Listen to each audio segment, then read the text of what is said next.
Sorry for some technical difficulties this morning, y'all. So it took us a couple seconds to get on here. So thanks for joining me. Lou, if you want to pop out as a panelist, because it looks like it's showing your screen as the largest. So today I wanted to talk a little bit about the four quadrants of success for short-term rentals. And I am going to, let's see, do a whiteboard here. Okay. So I get to draw this with my mouse, y'all. So this is not going to be perfect or beautiful. But there are four quadrants to success in short-term rentals. The first is you've got cash flow. Cash flow is obviously for us the most important thing that you want, right? It's hugely important because that's why we're doing this. Otherwise, it'd be easier and a little bit more passive to invest in things like commercial real estate or long-term rentals or um, single wides, right? But the cash flow in short-term rentals we found to be um, significantly higher than most other places. And so when we're talking about cash flow for us at Savvy, what we're looking for is somewhere between really a 20% plus cash on cash return. And that's really a super important metric for us. And what's nice about that is you're not getting just the 20% cash on cash return. When we're talking about the four different quadrants of success here, you have multiple benefits of investing in short-term rentals, with just the first being that cash flow. So any property that we look at or run a pro forma on at Savvy really is going to be about that cash flow. So can you guys see this whiteboard? I'm not sure if y'all can see this. I just want to make sure. If you want to throw up a react, okay, awesome. Thank you guys.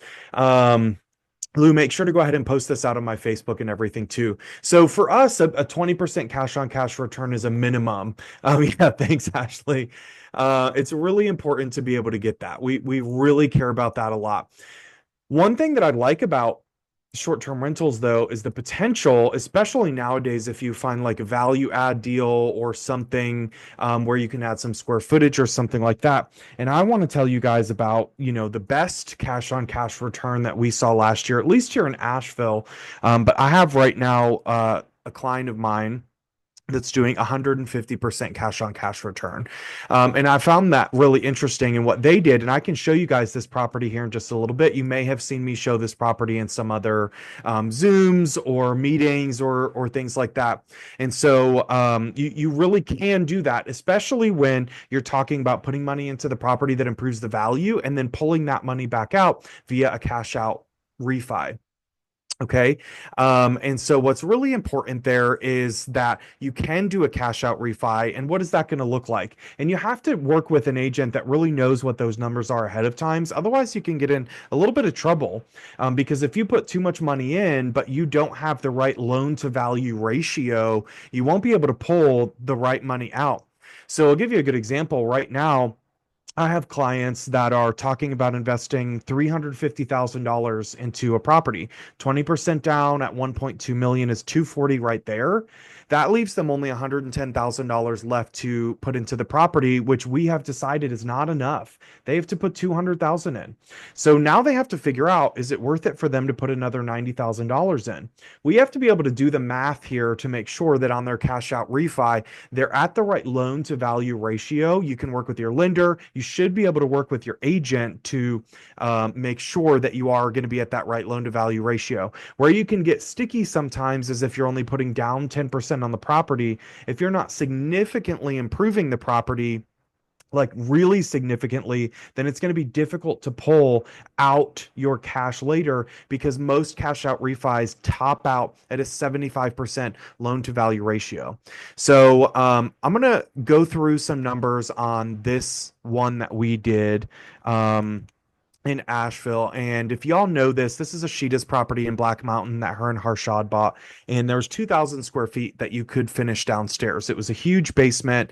They added, I think, 2 bedrooms, a sauna, a laundry room, a huge game room, um, a bathroom, and a whole other kitchen. So they bought this place for 625. They put $450,000 into designing that place. So it was really crazy, right? That was the most amount of money we've ever seen anybody put into the design and amenities. I think it was about 400, and then there was 50,000 in carrying costs for the couple of months. So we included all of that in that $450,000 total. So at that point, the property, they're in it for $1,075,000. So you're wondering, like, how did we get to 150% cash on cash return on this property? Well, the revenue for the property is turning out to be over 300,000. It probably hit more than that. So I think the cash on cash return will probably be more.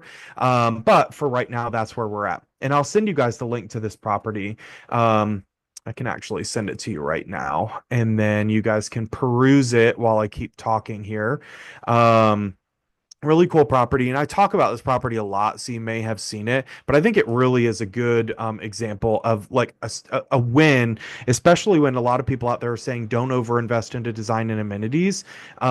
We agree with that. Don't overinvest, but there are ways where you can invest the right amount of money. So I just put that in the chat, their Airbnb listing. So that place is on track to do 300,000. If you want to see our case study on this property, I'll post that too. It's currently at 233,000 in January after 269 days available. And I can even show you guys on AirDNA where it's done another $22,000 in the last 30 days. Now it's up to 255. Okay, so let's just say they're going to do $300,000 in revenue. We looked at that and very conservatively said their expenses are going to be 150,000, and so they'll have $150,000 in profit. Okay, so 150,000 profit. The house just reappraised when they did their cash out refi for $1.375 million. So if you look, it went up $300,000 in value. Yeah, 1,075,000 plus 1.375. So they were able to pull out. Let's see. So they reappraised for 1.375. When they bought the property, they put 20% down, right? So this is where it gets tricky. You have to figure out your loan to value ratios and then do the math the right way, because you don't get to pull out the difference between 625 and 1.375. You get to pull out. So the calculation is really interesting. You have to first calculate what did you put down on the property. So they put down 20% on the property. Okay, so let's look at what that math is. So 20% of 625 is $125,000. So they have a loan of $500,000 on that property, right?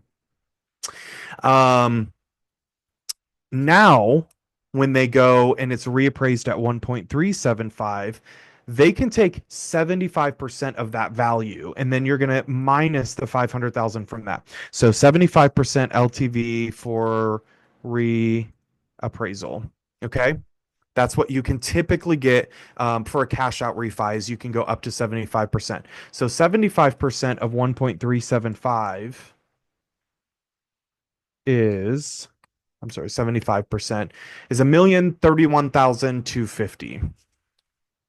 $1,031,250. Okay.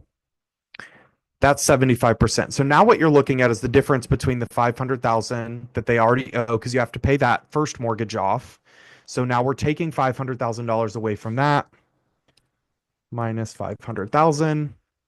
And they're left, they were able to cash out $531,000. So I've actually always run this a little bit conservatively, and I always tell people that they're able to pull out $400,000 in cash out of this property. But if you just look at the pure math there, they would have been able to take out $531,250 at a 75% LTV after paying off the initial mortgage balance of $500,000. I think there were like some prepayment things in there. There were some points and things like that for the loan. So I think at the end of the day, they were able to pull out 400,000 really easily. And maybe their LTV was a little bit lower. Maybe they left a little bit more equity in the deal. But here's one thing I want to point out is that they put $450,000 into the deal, but they gained over $750,000 in equity. The difference between 625 and what it reappraised for 1.375. So even pulling this $400,000 out, they still have $350,000 left in the property. But by pulling this $400,000 out, because they originally invested 450,000, they only had $50,000 left in this property. And so very easy math there. And again, we've kind of dumbed down some of the numbers just for that easy math. If their net profit is 150, which likely it'll be higher than that, and they only pulled out 400,000, which they should have been able to pull out more than that, then 50,000 divided by 150,000 is 150%. Right.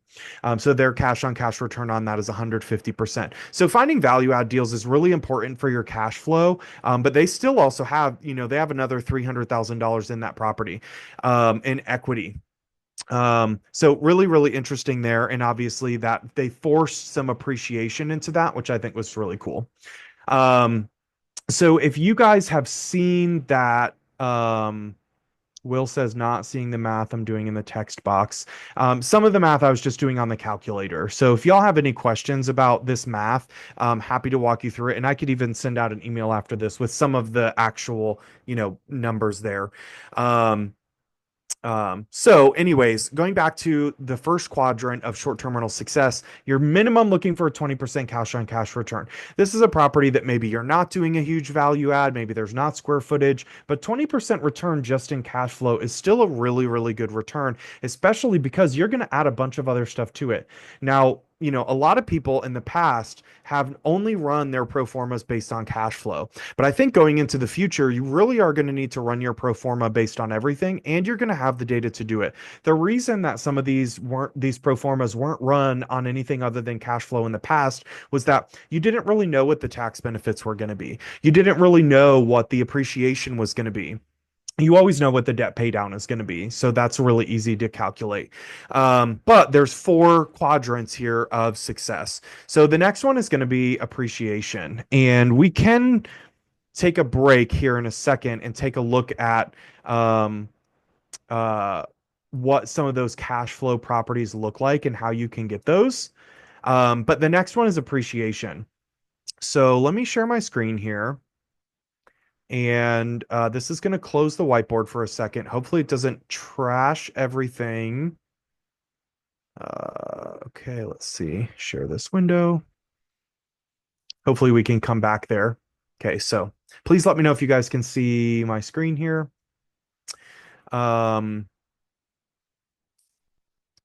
You have to look at where you're investing and is the property going to appreciate. It's really important not to just invest on cash flow. You want to invest in really good real estate assets overall.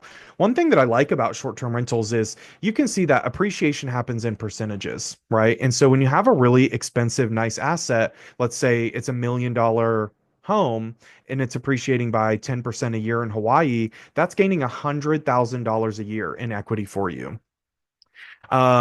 Let's say you have $100,000 long-term rental, you've only gained $10,000 there. So huge benefit of short-term rentals is that the assets are typically more premium, they're nicer, they're in better shape, they also resell faster, and they appreciate more. So it's really important to always look at where you're appreciating. Now, don't just look at the state because areas appreciate differently in the state, but I wanted to bring this up as kind of a general sense. This might give you some areas to dive into. I don't know that mostly I would dive into any of these areas to invest in, like New Jersey or Rhode Island or Delaware. I know Hawaii is really expensive and lots of regulation. But areas like Indiana are really interesting. Ohio, Wisconsin, Michigan. I've heard Kenny Bedwell talk about Alaska quite a few times. Kentucky, obviously a huge market to invest in right now. Virginia, Montana. Bill Faith is investing there a lot. And An interesting thing to look at here is like Bozeman or Whitefish, Montana is appreciating quite a bit more than 5.81% per year. So you really want to dig in down to the local level. Like one thing you can look at is North Carolina. I was actually surprised to see is pretty far down on this list, 3.25%. Actually, in almost the bottom 10 or 15 here for appreciation. But where I'm at in Asheville, I know that the appreciation is quite a bit more than that. And so if we look at Asheville housing market trends, this was published by Reddit in January 2025, which is where we have our last available data for. Home prices were up 11% compared to last year. So we've appreciated by 11% year over year, which I think is actually incredible. And a lot of that's going to be due to the hurricane and interest rates. A lot of people aren't selling. It's difficult to find good properties. Yet there are more properties on the market year over year, and they're on the market for a little bit longer. So we kind of have a tale of two markets here where homes are sitting on the market longer and there's more inventory, but they're more expensive. So normally by now we typically would start going into a buyer's market. Here's what I like about the real estate market and everybody that says this thing is going to crash. Since 2008, interest rates and red tape and builders not being able to get good loans have made it very, very difficult to build new construction. And so, right now, what the National Association of Realtors tells us is that we're behind 6 million homes since 2008 that should have been built. So, what's happening is our population is growing. More people are immigrating here, more people are being born here, the population's growing, but the number of houses is under pacing that. The number of people are far outpacing the number of new houses. They even say right now, I was just reading an article this morning that says there's going to be an apartment crunch as well. And you all know it's been very difficult to get long-term rentals. If any of you are renting your home, it's very difficult. And it's difficult to buy a house. So although inventory is going up and median days on market is going up, which means things are sitting on the market for longer, prices are also going up. So we just have a really, really weird market right now. That doesn't fit in with a lot of our previous markets. It's kind of a new world. And the thing that I like about that for investors is that means your appreciation is going to consistently happen. It's very unlikely that the market would crash or correct in any sort of a big way. Um, and it's also not like that could be fixed overnight. What builder is going to come in and build 6 million homes? The government needs to really focus on this for this to ever be fixed. They need to cut red tape. They need to change density laws on how you can build and lot sizes and things like that. They need to build more townhomes, more condos, really dense housing units. And they're not doing that right now. It's really expensive to do that. It's really expensive for builders to get the loans to do that. So they're building the more high margin stuff. They're building more expensive luxury stuff where they make a higher margin and their life is a lot easier. They only have to build one or two projects a year to make a good living as a builder. And that's what's happening a lot in Asheville too, is builders are not building regular houses for people here. That pushes your appreciation up if you can find something. It also makes it very difficult to saturate the market with houses. So let me know what you guys think about that. Do you agree with me? Am I totally off the mark? Throw a react, a thumbs up, a thumbs down. Send me a mad emoji if you totally disagree with me. I want to see some interactivity here. Let me know in the chat if you have any questions about any of that as well. But that's kind of my opinion on the housing market right now and appreciation. So if you want to dive into appreciation in whatever markets you're looking at buying in, I think it's really, really important. Florida, for instance, Texas, the two most moved to states in 2024. They were number one and number two for the most net people coming in. You would think that that would push their housing prices higher, but it hasn't. It's happening on a localized level. So I would look, what is appreciation in Panama City Beach? What's happening there? And some people have two minds about it. They're going, okay, well, if it hasn't appreciated, maybe I'm getting it at a lower price. Maybe it will appreciate. I tend to want to get into a moving market that people are moving to, that's appreciating really well, that people really like being in, the assets are really nice and things are moving, right? I want to get into that moving market. That's really important for me. That's why I like Asheville because it's always been that for us. So appreciation, let's say if we're going to, let me pull this zoom back up and stop. Let me share this whiteboard again. Okay. Here we go. Cool. Awesome. Everybody can see the whiteboard.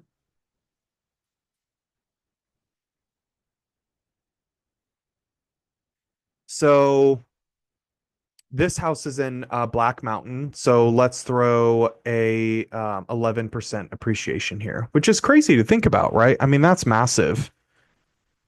The difficult thing is it's very, very difficult to find where you'll be able to build a lot of new construction in this market. And that may be different for other markets. So that's something to take a look at is appreciation versus new supply. How is new supply? What are regulations like for new supply? Is there anything coming down the pipeline for new supply? Beach markets are notoriously hard to build in, and the lots and things like that. Mountain markets are notoriously hard to build in. I imagine that Florida has probably had like a new construction boom. So I'm really interested to see um,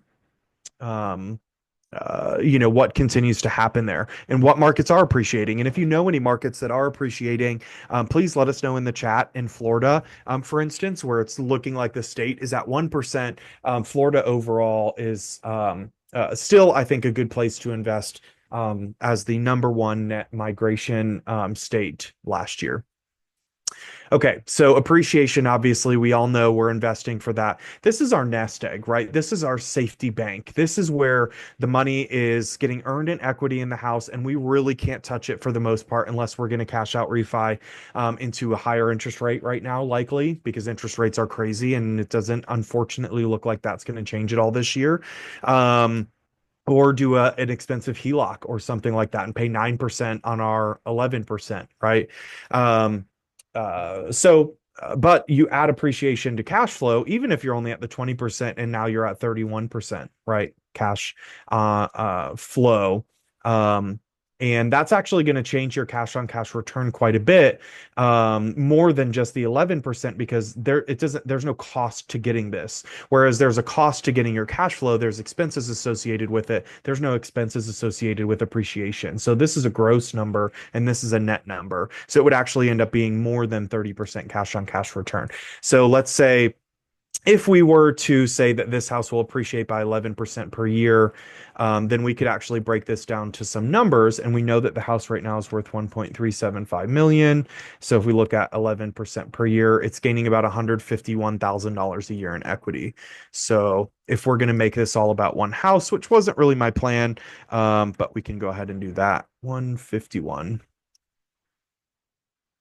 per year. Here is 150,000 per year as well, if you remember from our example before. Okay. So now they're at 300,000 a year.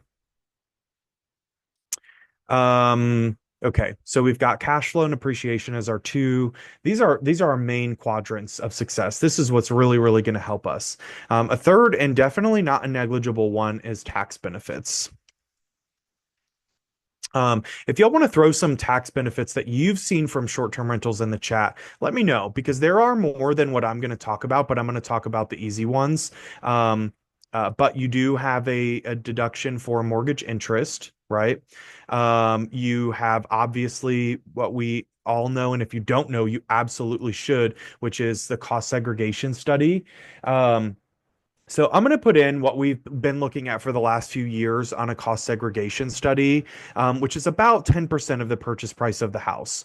And it's the finalized purchase price of the house. So for instance, if we're looking at this Black Mountain example, the link that we sent above, we are going to take 10% of the 1.375. So we've got 1.375 is $137,500 in tax benefit, direct tax benefit in year one. Now, this isn't per year. This is just for the first year. And then there are other tax benefits. I think it's a little bit deep to try to go into the rest of them, like mortgage interest deductions and things like that. But for the most part, you get this 137,000 in year one, and then you don't get it ever again. You get little deductions after that in depreciation, but not quite as much as you do on a normal depreciation schedule because you've bonus accelerated that depreciation.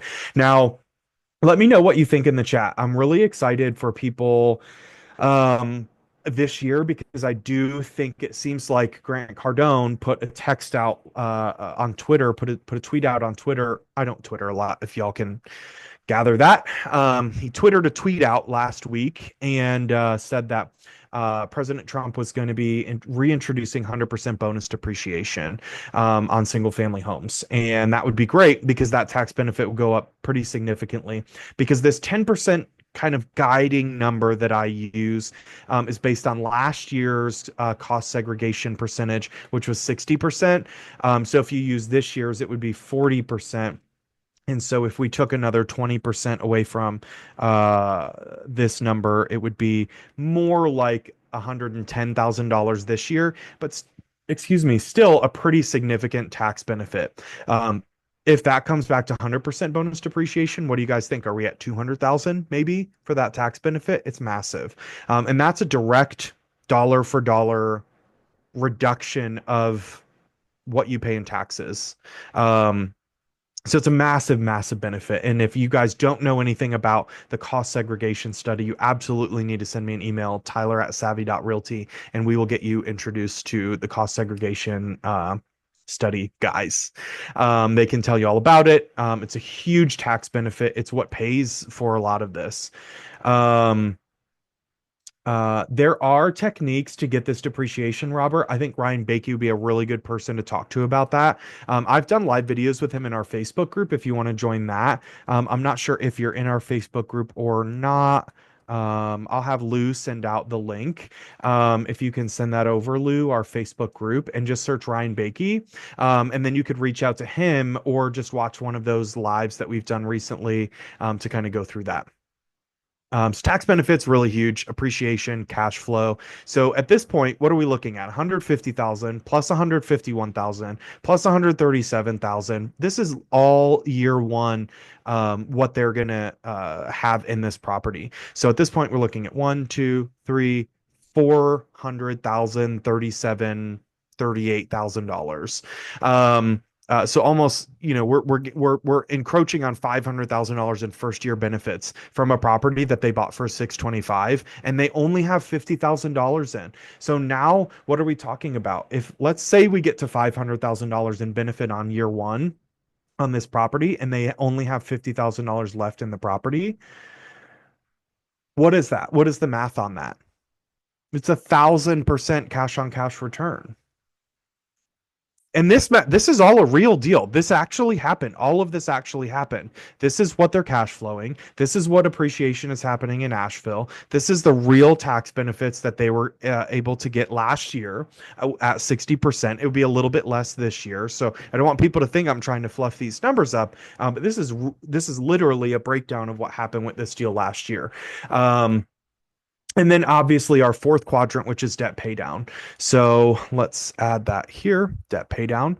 And one tool that I really, really like, and we use this at Savvy STR agents, is B&B calculator, because it actually calculates all of this for you, and it can add up a cash on cash return for you that takes all this into account. Because you may be at a 20% cash on cash deal, but if you start looking at what the the rest of the benefits are going to be, check out what your appreciation is going to be in that area. Look into the future. What could change that? Don't just base it on the past. Look into the future. Are there any building regs that are changing? Are people not building? Is a new builder coming to town and building a lot? Supply may change that. Is demand really lowering? Are people not going there as much? So check into net migration into the area. If you're in a residential area, if it's simply a vacation rental area, you want to look at what are the revenues trending like, what is the demand trending like for the area. You can look at all that on AirDNA or STR Insights. So future cast that appreciation a little bit. Don't count on it, but it is a nice benefit. And you should be able to count on it, appreciation. Just be careful there a little bit.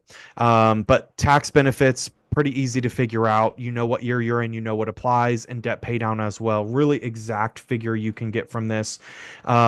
Okay, so I'm gonna have to open up a tab real quick to figure out what their debt pay down was on this, which is the principal that they're able to pay every year. Mortgage calculator with debt pay down. Okay. All right, let's see. So their original loan amount on 1.375, we know is 1,031,250. 1,031,250. Okay. The loan length was a 30-year loan. And let's just say they were at 8% interest because I'm not sure exactly what they were at. Um, okay.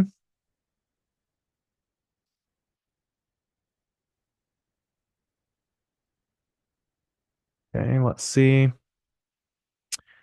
Okay. So they are, let's see, paying off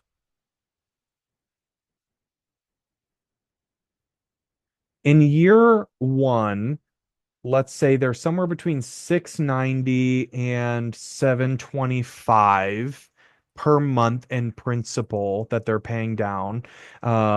So for even math, let's just call it 700, right? It's a little bit less. So they're paying 700 bucks a month in principal. That will go up in year two, year three, year four because of the amortization schedule. Your principal increases a little bit every month. Your interest goes down a little bit every month, but not by quite a lot. So let's just look at 700 bucks a month by 12. So they have an $8,400 a year in debt pay down as well. And that's not insignificant. It's still something, right? And I think it's definitely worth counting. Um, 8,400 bucks a year. That's going to be a little bit different. They're going to be paying a little bit more down if they have a lower interest rate as well. Okay, so what are we looking at here? We're looking at around $450,000 a year in benefit that they're getting. So I think it's always interesting to really do this math and look at your deal, break it down if you are going to be doing a value add property. Look at what you're going to be able to get if you do a 75% LTV. Make sure you're counting what you're putting into the property now. If you weren't here in the beginning, I see people get in trouble when they put down 10% only.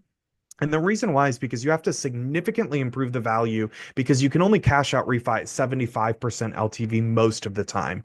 And so you have to really, really increase the value of that house a lot more significantly because if you put down 20%, you only have to increase the value 5%. Now you've hit your 75% threshold. And any more above that, you increase the value, you can cash out. But if you're at 10%, you have to increase the value 15% at a minimum, and you're still cashing out $0 there. Now you have to go above that 15%, and anything above that is where you can actually cash out, if that makes sense to you guys. Um, all right. So where did the Cheryl, I want to answer your question here.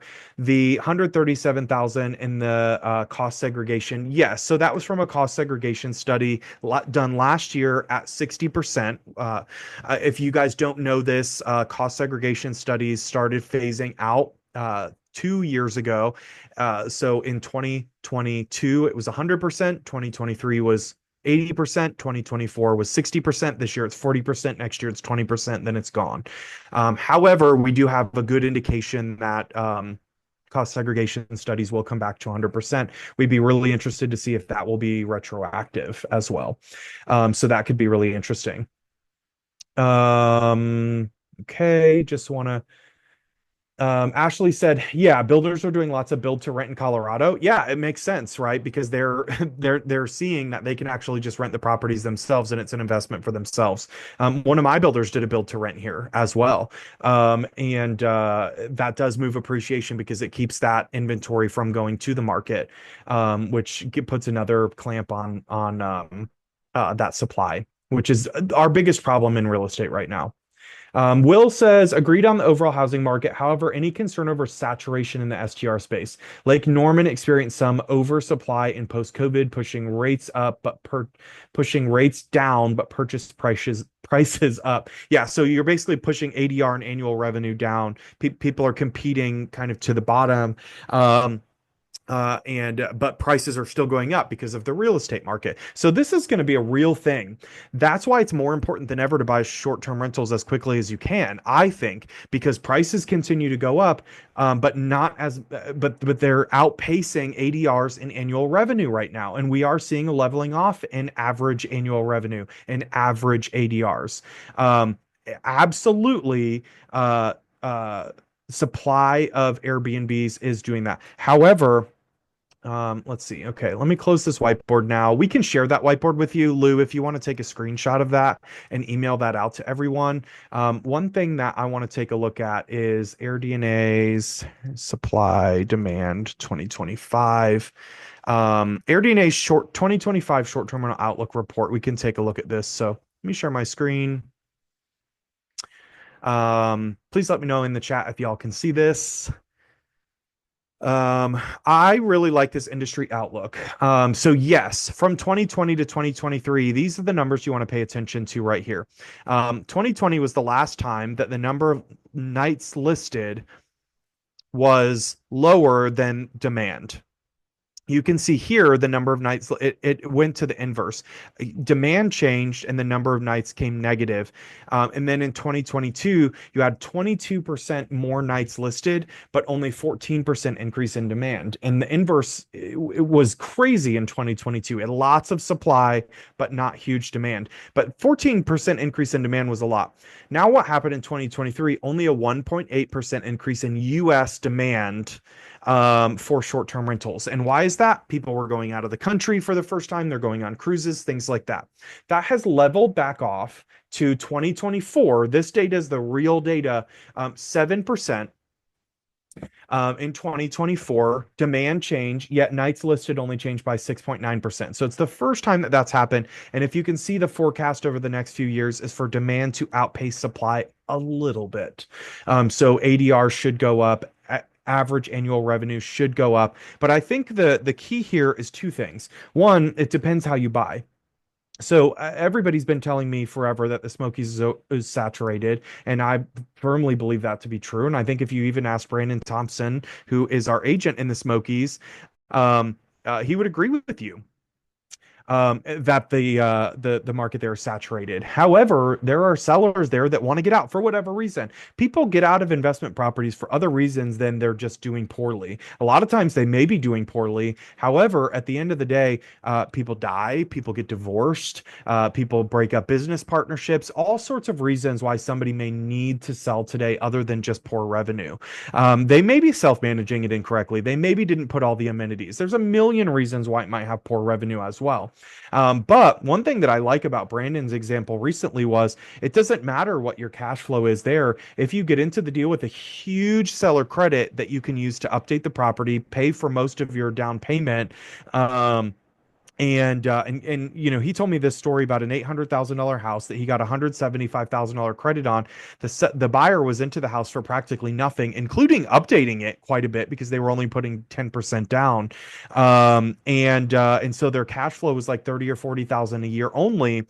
But their cash on cash return was huge because they only had 30 or 40,000 into the whole property. So it depends on how you're getting the deal as well. So there are opportunities in saturated markets too. I'm thinking about buying in the Smokies right now. Bill Faith the other day said he would buy that deal in the Smokies, and he's been one of the largest enemies of the Smokies for the longest time. But now we're starting to see where you can get something like a massive seller credit. And if you haven't seen my video on that on YouTube with Bill Faith, you should go check it out. Seller credits, Bill Faith, Tyler Coon. If you just want to throw that in YouTube, you'll be able to find it. So yes, historically, right now, over the last few years, for sure, nights listed far outpaced demand. However, that changed in 2024, where demand outpaced nights listed a little bit, 0.1%. So not a whole lot, but it's good that there's some stability, and we're looking at stability over the next few years, which I think is really good. If you look in this page as well, it showed that the growth was really sustainable.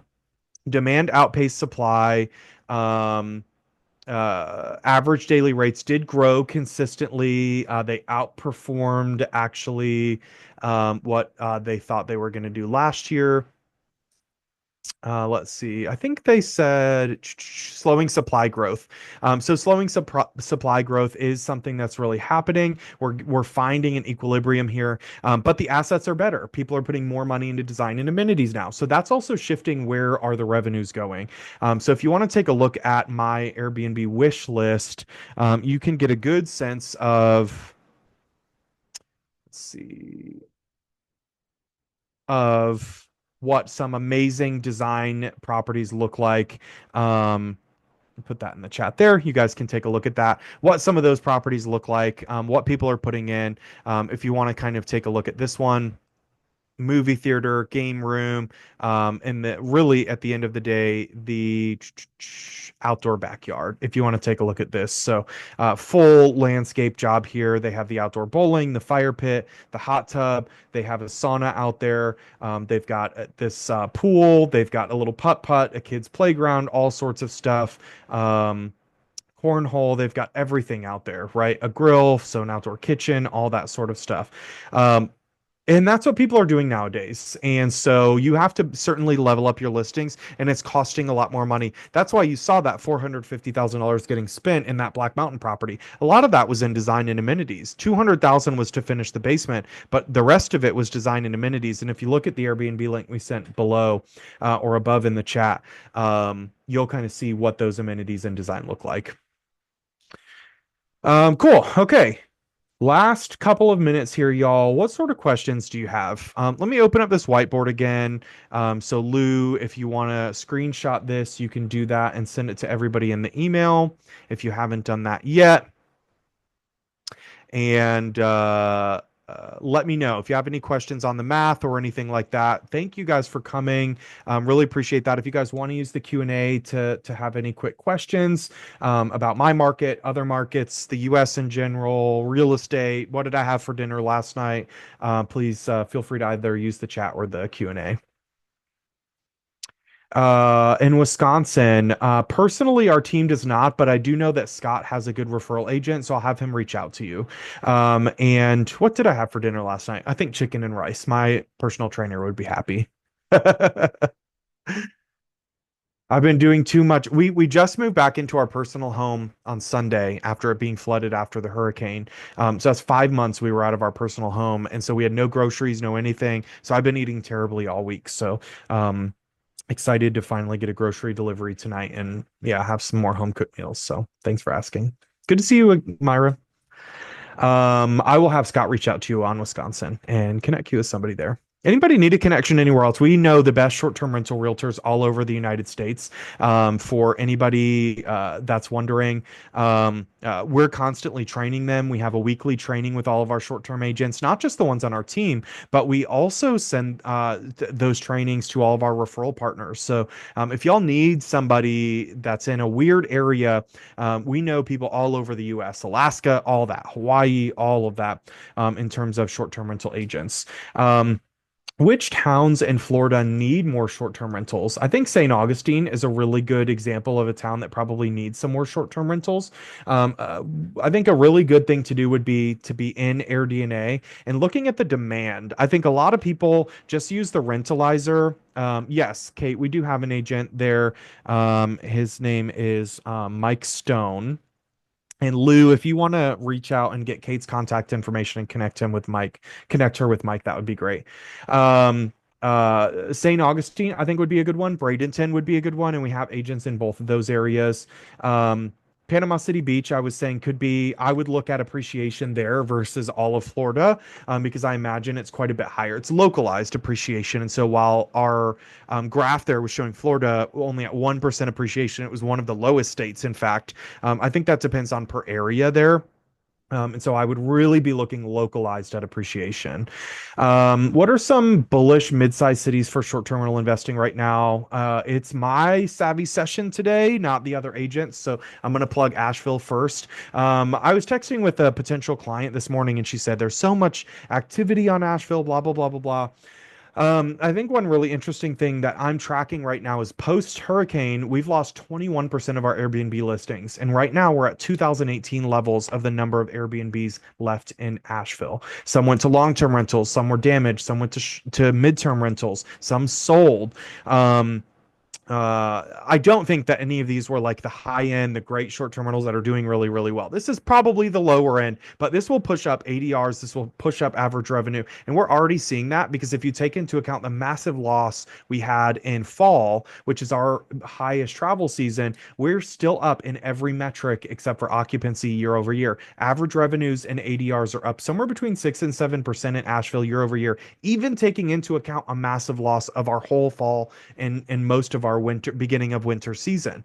And so with that being said, I think Asheville is a great mid-sized city. Our appreciation, obviously 11% year over year right now. That's crazy high for the nation. It's one of the best places because it's very difficult to build here. Other mid-sized cities I'd look at, yeah, contractors after the hurricane for short-term rentals. Yes, we can do anything because our contractors only work for us. We keep them stacked with 40 to 80 projects a year, so they don't have to work for anybody else. Um, and we can design the best super properties here ever. The stuff that I've sent you guys today and I showed you, we can design that anytime here. Very, very simple. Expensive, but simple. Um, Indianapolis, Indiana, I think would be a good mid-sized city where appreciation is happening really well. Lots of people are moving to Indiana. Lots of people are traveling to Indiana. You wouldn't realize it, but they have tons of conferences, tons of sporting events, things like that. It really is a good year-round destination. So I'd be looking at Indianapolis, Indiana. Arizona, obviously a very, very good state for travel, and that's going to continue. If I was looking at other mid-sized markets, I think the Poconos is on a huge rebound right now because you've seen in the Poconos lots of regulation happen over the last couple of years. But at the end of the day, that shut down a lot of short-term rentals in the area. Yet New York City, which is its major feeder market, is continuing to grow like crazy right now post-COVID. A lot of people are going back. And so if you had a lot of supply fall off the market due to regulations, yet regulations are pretty evened out now and you can know where to go because it's been happening for a few years now. I see a lot of opportunity in that. So I would talk to Michael Klein in the Poconos, who's the number one short-term rental agent there as well. Closest major airport to Asheville is Asheville Airport. It's a regional airport, so lots of direct flights from the southeast and the northeast. There's a couple from Arizona, Vegas. I think we have a couple direct flights from a couple more to the Midwest, from Texas and things like that. Allegiant is a good airline to look at for those flights. It's cheap and easy, may not be the most comfortable flight, but you can get here in like an hour and a half most times, especially from Florida. Frankfort, Kentucky, and Lexington, those can definitely be good areas, Anthony, for sure. Kentucky, we're just seeing massive growth in. These kind of like Midwest states for sure, we're seeing a lot of growth in. People have moved out there a lot, moving away from urban cities. Through COVID, that's bringing other repeat travelers. You've also got the Bourbon Trail there. You've got the Red River Gorge. So definitely a state that's seeing a lot of tourism lately and kind of a newcomer to that scene and something that I'd be really interested in looking there. And we've got agents that we can refer you to in a lot of those markets there.